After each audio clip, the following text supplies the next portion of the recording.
તો રામ મંદિરની પ્રાણ પ્રતિષ્ઠા બાદ પ્રદેશ અધ્યક્ષ સી.આર. પાટીલનું નિવેદન. મોદીજીએ સાબિત કર્યું કે કઈ રીતે શાંતિના માહોલમાં મંદિર બન્યું. રામ રાજ્ય છે એટલે મહેલ જેવું મંદિર બનાવ્યું છે. ટેન્ટમાંથી ભગવાન રામ મહેલમાં બિરાજ્યા છે. મોદી સાહેબે સાબિત કર્યું છે કે આખા દેશના લોકોની અપેક્ષા હતી કે આ મંદિર બનવું જોઈએ, એ એમણે બનાવ્યું છે.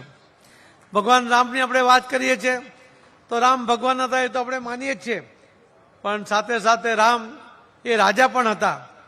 તો રાજાને શોભે, રાજાને તો મહેલ શોભે. હમણાં સુધી તો રાજા એ તો ટેન્ટમાં હતા.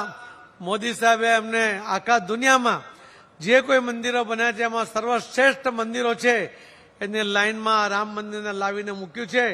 એવું સરસ મંદિર જે લોકો ત્યાં કાલે પહોંચ્યા એમણે જે ફોન પર વાત કરી કે આપણે જે ટીવી પર લાઈવ જોયું છે એના એવો લાગે છે કે આપણી અપેક્ષા કરતાં પણ ખૂબ સુંદર એ મંદિરનું નિર્માણ થયું છે.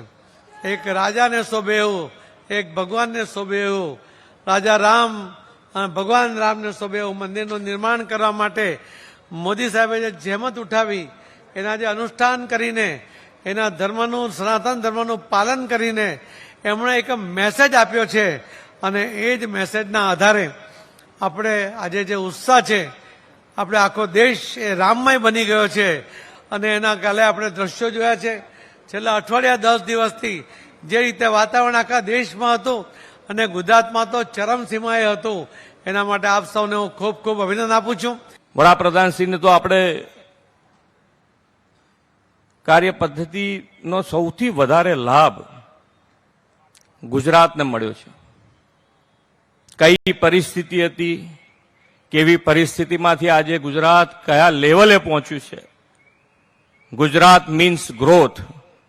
એ લેવલે ક્યારે પહોંચ્યા, કેવી પરિસ્થિતિમાં હતા, અને એ પરિસ્થિતિમાંથી માન્ય વડાપ્રધાન શ્રી આપણને અહીંયા સુધી લઈ આવ્યા છે. એમના નેતૃત્વમાં આપણે બધા